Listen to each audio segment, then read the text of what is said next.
Bonjour tout le monde, alors aujourd'hui on se retrouve pour présenter un build de Dark Souls Remastered, donc Dark Souls 1. Un build de Force Foi qui est aux alentours du niveau 65, 70, à voir.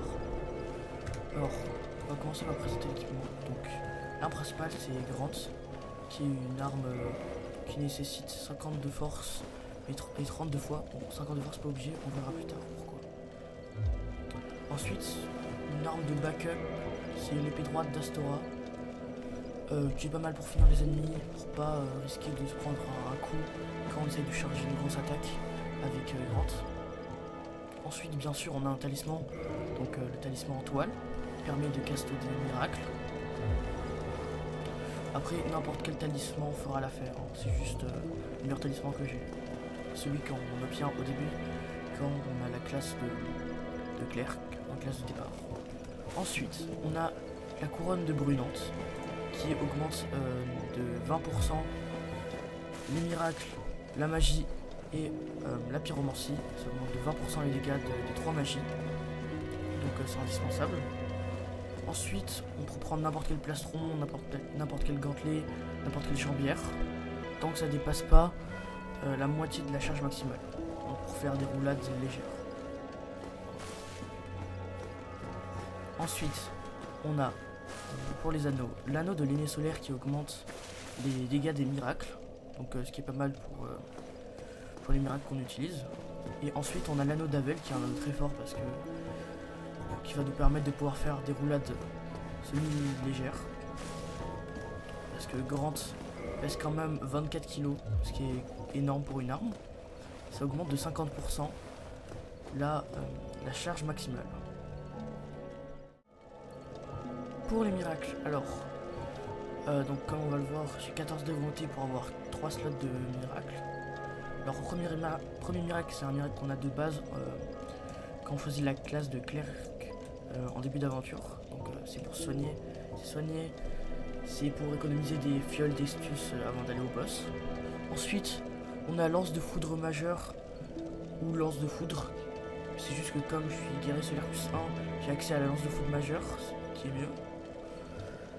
Mais sinon, vous pouvez juste avoir la lance de foudre en rejoignant le culte des guerriers solaires. Ça nécessite 25 de fois. C'est un très bon miracle. Et ensuite, on a un troisième slot. Donc moi j'ai mis force, ce qui est pas obligé, on peut mettre plusieurs choses.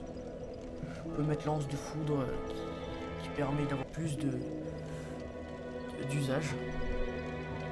Mais moi j'ai mis force pour pouvoir me sortir de situations difficiles. Pour les stats, donc, alors je suis environ niveau 70, bon, il y a 7 niveaux, mais les 7 niveaux sont pas vraiment obligés. Donc, pour la vitalité, on a une vitalité de moins 20, à peu près autour de 20, pour pouvoir tanker quand même les dégâts des boss in-game. Ensuite, on a 14 de volonté, comme je dis avant, pour pouvoir avoir 3 slots de sorts. On a 20 d'endurance environ aussi, pour pouvoir quand même équiper un peu d'armure avec l'anneau d'Avel et Grant. On a 35 en force, même si le minimum nécessaire pour avoir pour pouvoir manier Grant, c'est 34. Parce qu'en fait, quand on prend une arme à deux mains, ça multiplie, c'est comme si on multipliait notre force par 1,5. Donc du coup, on peut, même si Grant nécessite 50 de force pour être manié, on peut quand même la manier à deux mains, si on a mis au minimum 34 de force. Donc ensuite, on a minimum 10 en dextérité pour pouvoir manier l'épée droite d'Astor. Voilà. Mais je recommande quand même d'investir un peu de points dans la dextérité pour pouvoir manier d'autres armes, être plus diversifié, ne pas rester avec la même arme tout le jeu. Ensuite, la résistance n'augmente pas parce que je trouve que ça sert à rien. L'intelligence non plus n'augmente pas. Et la foi, minimum 30 pour pouvoir utiliser Grant.